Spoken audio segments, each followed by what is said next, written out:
Hello दोस्तों, स्वागत है आपका अपने YouTube channel BDN chemistry point में।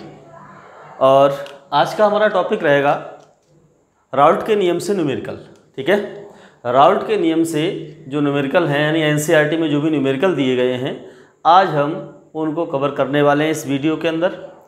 तो देख लेते हैं पहले कि आखिर राउल्ट के नियम से जो फॉर्मूले ड्राइव हुए थे वो कौन कौन से थे। पहला इनका यानी फर्स्ट केस का जो फॉर्मूला था बेटा, वो फॉर्मूला था कि P टोटल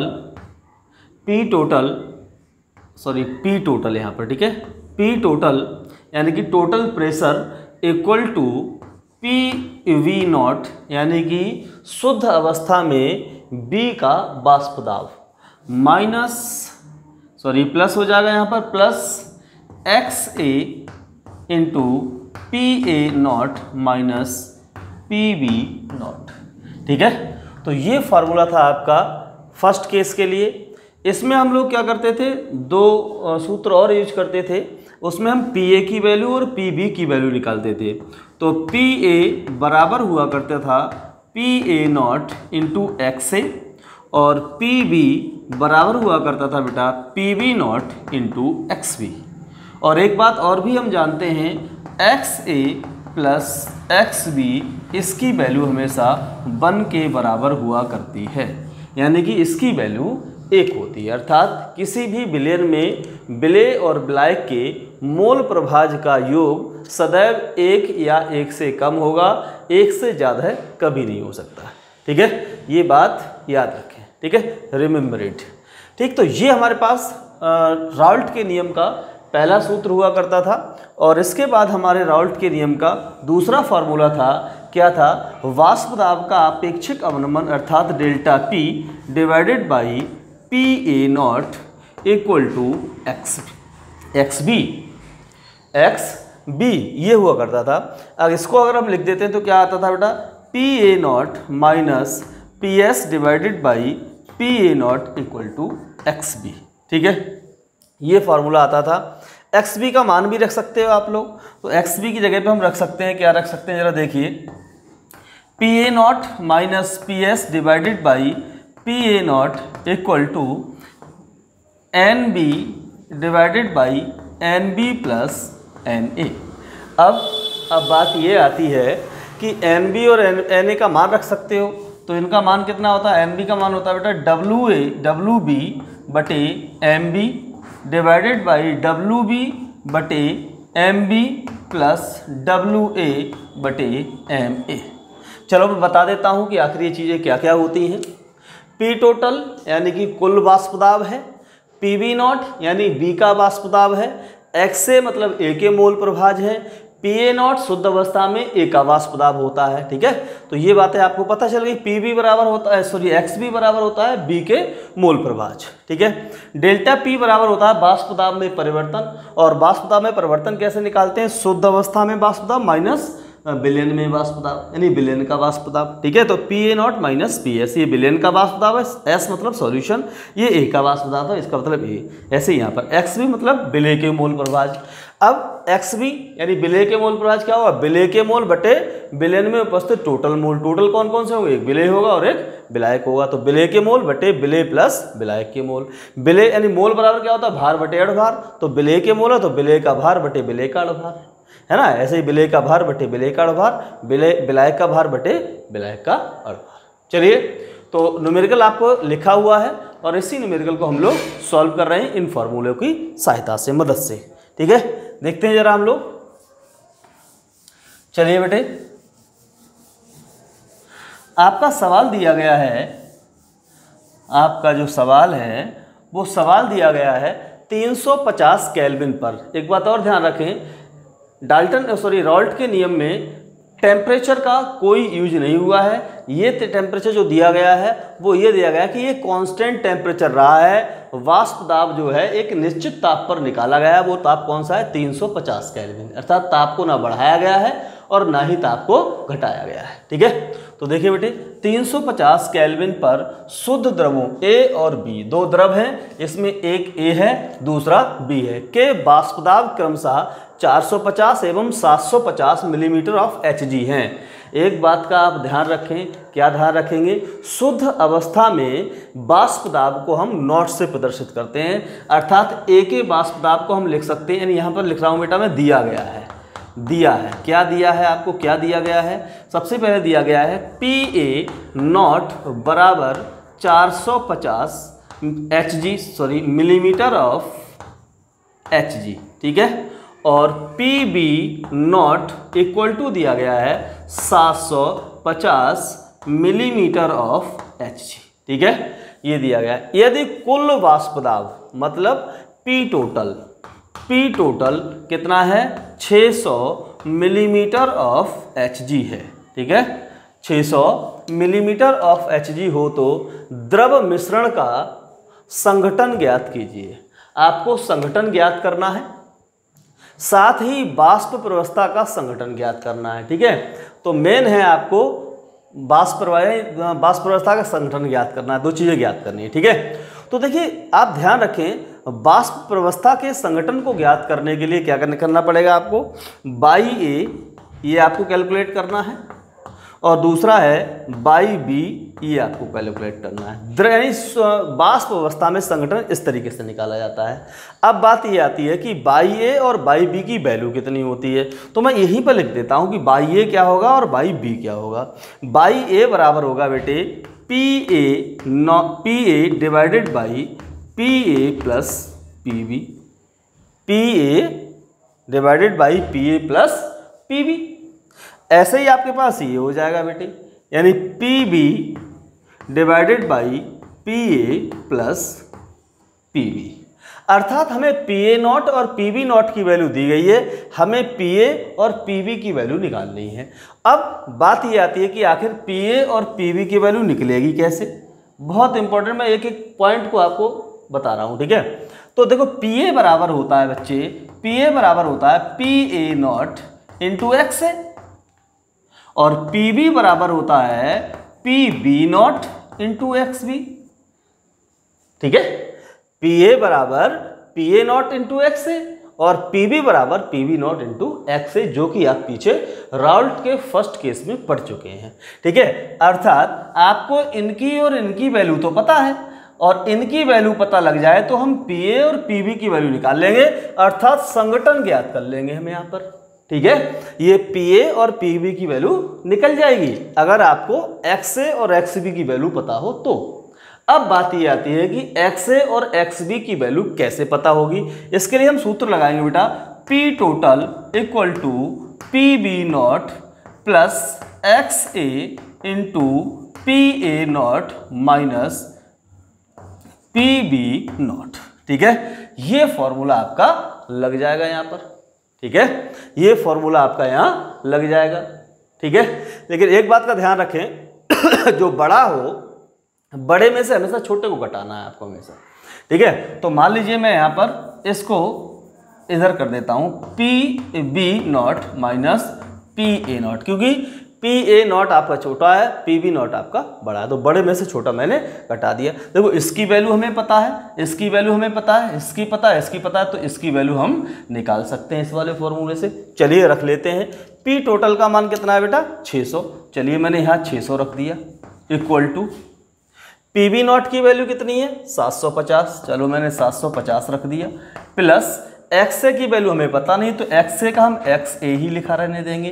पी बी की कितनी है 750 माइनस 450, ठीक है, ये आपके पास आ जाएगा 750 माइनस 450, ये 750 इस साइड में आ जाएंगे, या चलिए इसको यहीं रहने दीजिए, एक मिनट देख लेते हैं हम लोग, इस चीज़ को मैं यहीं रखने जो कि त्यों रहने देता हूँ, आपको कन्फ्यूजन ना हो इसका, ठीक है। अगर हम इसको चेंज करेंगे तो हमें एक्स भी लेना पड़ेगा यहाँ पर, तो यहीं रहने दीजिए, यानी P A nought minus P B nought, ठीक है। एक बात का ध्यान रखें, मैं ये समझ लीजिए किसी प्रकार की एडिटिंग वीडियो के अंदर नहीं करता हूँ, जो भी लिख रहा हूँ लाइव है, इसलिए टेंशन फ्री रहें, ठीक है। ये थोड़ा बहुत ऊपर नीचे होता रहेगा, ठीक।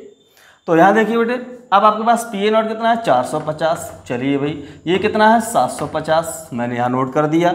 इस चीज़ को यहाँ ले आओ तो 600 माइनस 750 बराबर, यहाँ पर देखिए 100 बचेगा, कितना बचेगा 50 से 50 जाएगा, यानी 0 का 0, 5 का 0 और ये कितना हो गया 300 हो गया। ये कितना हो गया 300 इंटू एक्स ए कितना का माइनस का आ जाएगा यहाँ पर, और ये माइनस का 150 आ जाएगा, ये माइनस का 150 आ जाएगा। अब देखो बराबर हो गया माइनस का 300 एक्स ए। कोई भी टेंशन नहीं है, बहुत सीधे सीधे हो रहा, माइनस से माइनस कैंसिल हो जाएगा, एक्स ए बराबर आ जाएगा बच्चों कितना 150 बटे 300, जीरो से जीरो कट जाएगा, 15 दूनी 30 हो जाएगा, 1/2 मान लिया जाएगा यहाँ पर, तो 1/2 को डिवाइड करो तो आ जाएगा 0.5, यानी एक्स ए की वैल्यू 0.5 आ गई। मैंने क्या कहा था, अगर एक्स ए और एक्स बी पता लग जाएगा तो हमें पी ए और पी बी की वैल्यू पता लग जाएगी, और पी ए और पी बी की वैल्यू पता लग जाएगी तो वाष्प अवस्था में संघटन भी पता लग जाएगा। ठीक है, वाष्प अवस्था में आपको संघटन भी पता लग जाएगा।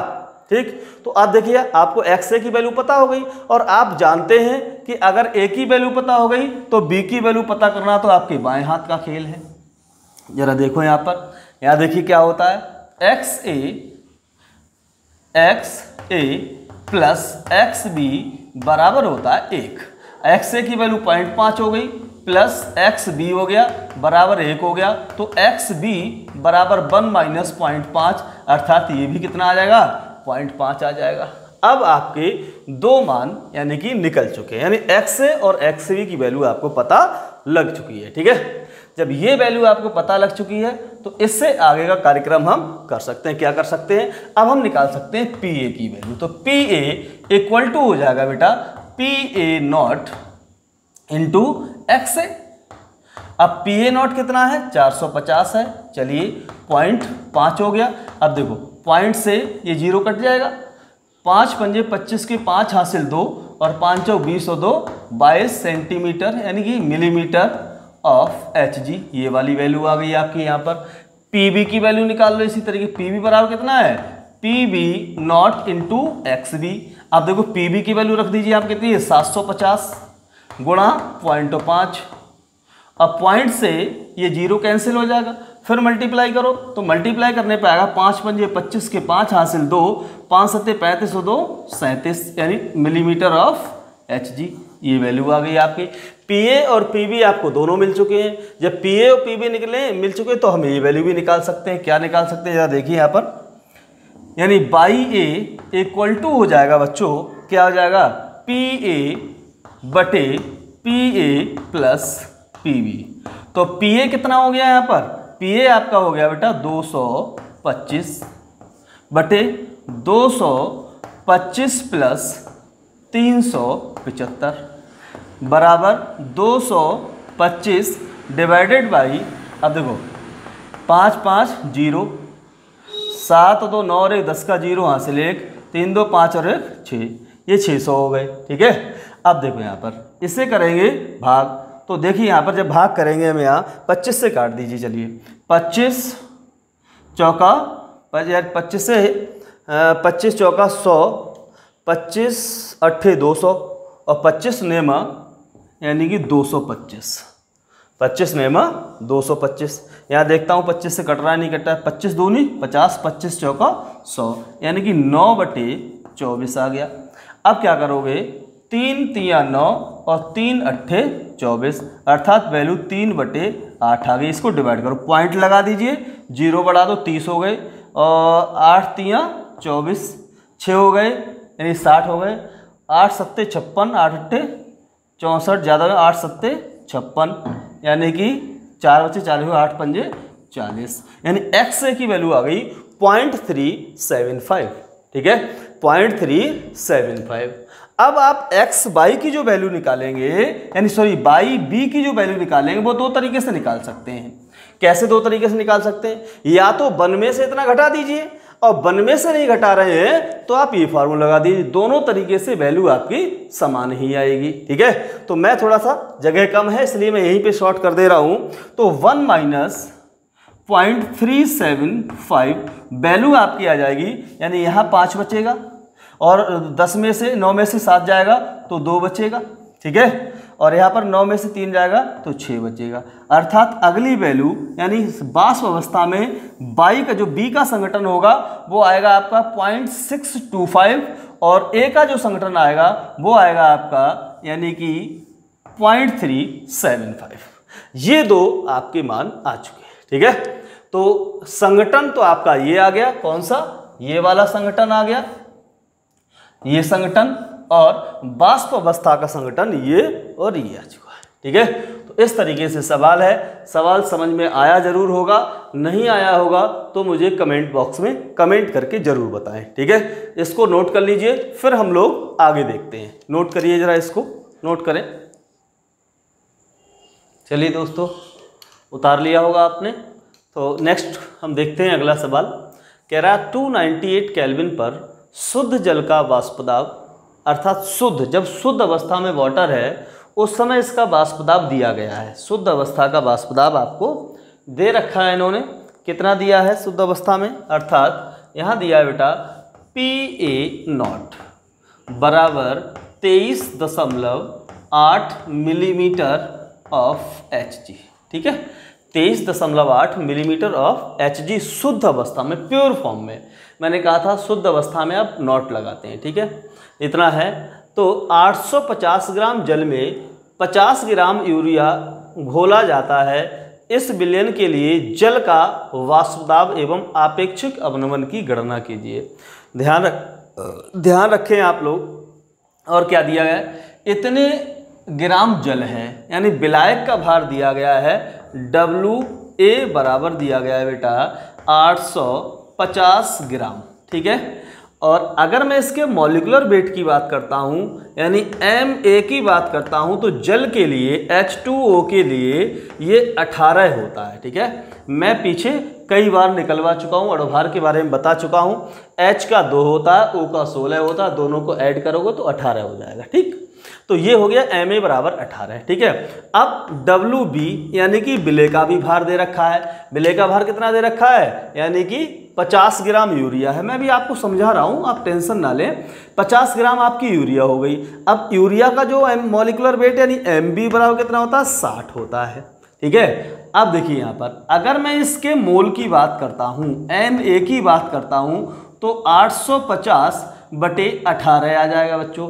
और इसको जब डिवाइड करोगे तो आएगा 47.22 मोल हो जाएंगे इसके, 47.22 मोल, ठीक है। और इसके मोल की बात करोगे अर्थात NB की बात करोगे तो NB आपको मिलेंगे कितने, यानी 50 बटे 60 कट जाएगा और यहाँ आ जाएगा बेटा 0.83। इतने मोल इसके आ जाएंगे। कैसे आ जाएंगे, पॉइंट लगाए, यहाँ 50 हो गए और 6 × 48 यानी कि 48 यानी 2 बचे और 6 × 3 18, ठीक है। तो इसके इतने मोल, इसके इतने मोल आपके आ जाएंगे, ठीक है। मोल बराबर क्या होता है, भार बटे अणुभार। भार कितना है 850, अणुभार कितना 18, हमने डिवाइड कर दिया तो 47.22 आएंगे। इसको डिवाइड करेंगे तो 0.83 मोल आ जाएंगे, ठीक है। जरा देखिए इसको थोड़ा सा हम समझा रहे हैं कि कह रहा है जो शुद्ध अवस्था थी जिस समय आपके पास, ये देखिए ये मैं शुद्ध जल ले रहा हूँ इस समय पे, यहाँ पर प्योर वाटर है। इसके अंदर जो ऊपर वाली सरफेस है, इस सरफेस पर केवल और केवल वाटर के मॉलिक्यूल प्रेजेंट है। और वाटर जो होता है एक वोलेटाइल सब्सटेंस होता है, यानी कि वाष्पशील होता है। तो अब क्या होगा, इसको थोड़ा सा भी हीट करो तो इसकी वाष्पें बनेंगी, वो वाष्पें इसके ऊपर आ गई, ठीक है। जैसे ऊपर वाष्पें आएंगी इसके द्वारा एक प्रेशर लगाया जाएगा। ये यहाँ पर इस प्रेशर, शुद्ध अवस्था में जो प्रेशर लग रहा है इसको बोलते हैं PA0 और वो कितना दे रखा है 23.8 ये दिया है। शुद्ध अवस्था में जल का वाष्प 23.8 दिया है। अब ये कह रहा है यदि हम इसी जल के अंदर जो आपने 850 ग्राम जो वाटर लिया है, ये जो पानी लिया है कितना 850 ग्राम, इसका कितना भार है 850 ग्राम। इस 850 ग्राम के अंदर अब क्या कर दे रहे हो आप, यूरिया मिला दे रहे हो। कितनी मिला दे रहे हो यूरिया, यानी यूरिया कितनी मिला दे रहे हो, यहाँ पर यूरिया आप मिला दे रहे हो 60 ग्राम, यानी 60 ग्राम 50 ग्राम दिए तो 50 ग्राम इसमें यूरिया आप मिला दे रहे हो। अब 50 ग्राम जब यूरिया मिलाओगे तो इसके जो सरफेस है, इस सरफेस पर जल और यूरिया इन दोनों के मॉलिक्यूल चले जाएंगे, दोनों के मॉलिक्यूल पहुंच जाएंगे यहाँ पर। देखिए मैं एक मॉलिक्यूल आपका यूरिया का जो रेड कलर का मॉलिक्यूल है, ठोस है, वो मैं यूरिया का मॉलिक्यूल बना दे रहा हूँ। जरा देखिए यहाँ पर ये यूरिया का मॉलिक्यूल मैंने बच्चों बना दिया। बहुत आराम से समझिए, कोई टेंशन वाली बात नहीं है। तो मैंने यूरिया के मॉलिक्यूल बना दिए। और आप इतना जानते हैं, क्या जानते हैं कि यूरिया कभी भी वाष्प अवस्था में नहीं बदलती है। तो यूरिया के मॉलिक्यूल वेपराइज नहीं होंगे। जब वेपराइज नहीं होंगे तो ऊपर से वेपर कम हो जाएंगे, यानी वाष्पें कम हो जाएंगी, तो इसका वाष्प दाब कुछ कम हो जाएगा।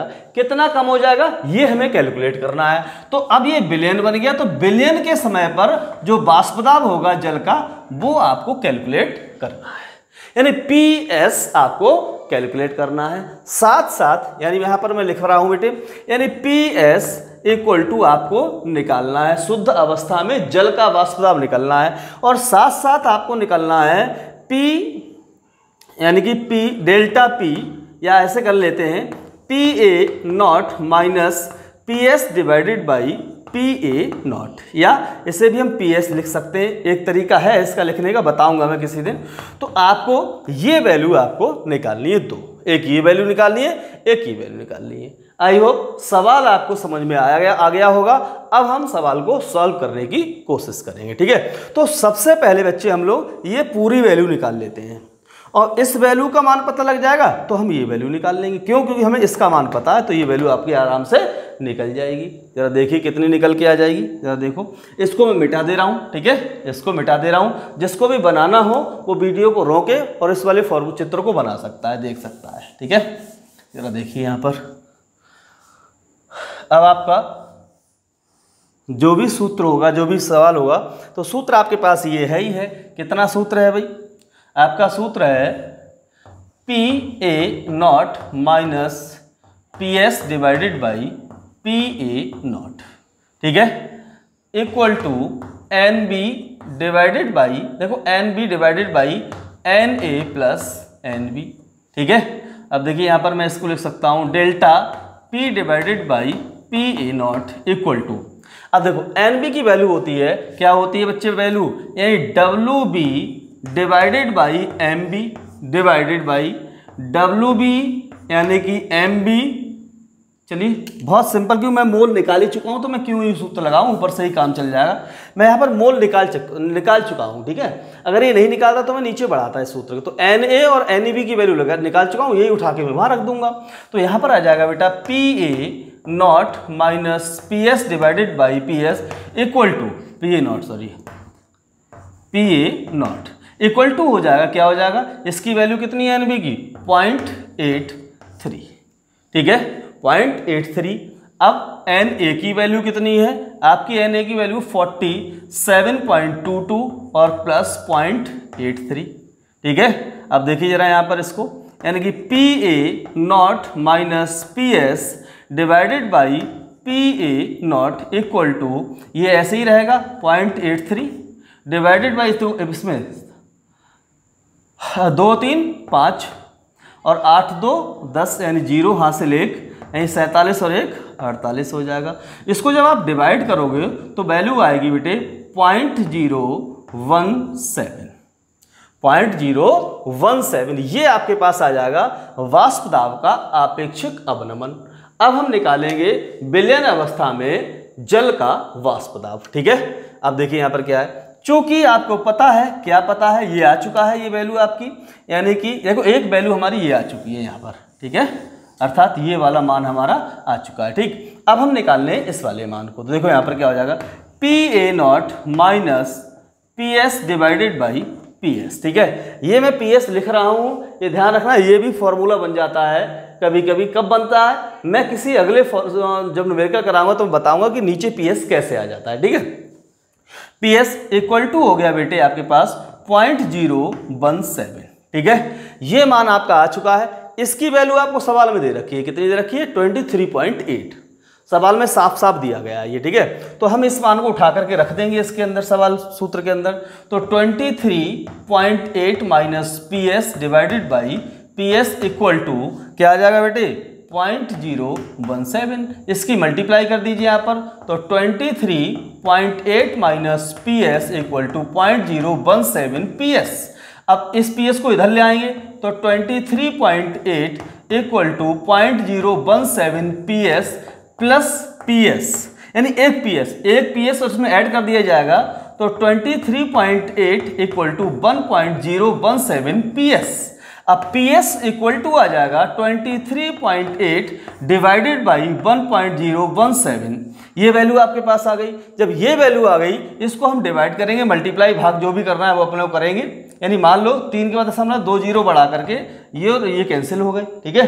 जब कैंसिल होगा तो पी एस की वैल्यू आ गई 23.40 मिलीमीटर ऑफ एच जी।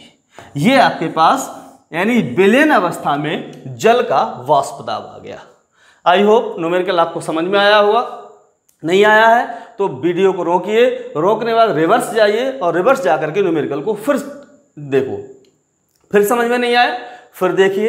इसीलिए वीडियो बना रहा हूँ कि आखिर पढ़ोगे कब तक नहीं, यानी पढ़ोगे, यानी यहाँ भी पढ़ोगे और घर पे भी पढ़ोगे, ठीक है। और अगर आप चाहते हैं न्यूमेरिकल आपको सारे मिले तो वीडियो को लाइक और कमेंट करें और साथ साथ वीडियो को ज़्यादा से ज़्यादा शेयर करें, जिससे कि ऐसे बच्चे जो बेचारे कोचिंग और क्लास नहीं अटेंड कर पाते हैं उनको भी वीडियो से बेनिफिट मिले, ठीक है। धन्यवाद, मिलते हैं अगली वीडियो में।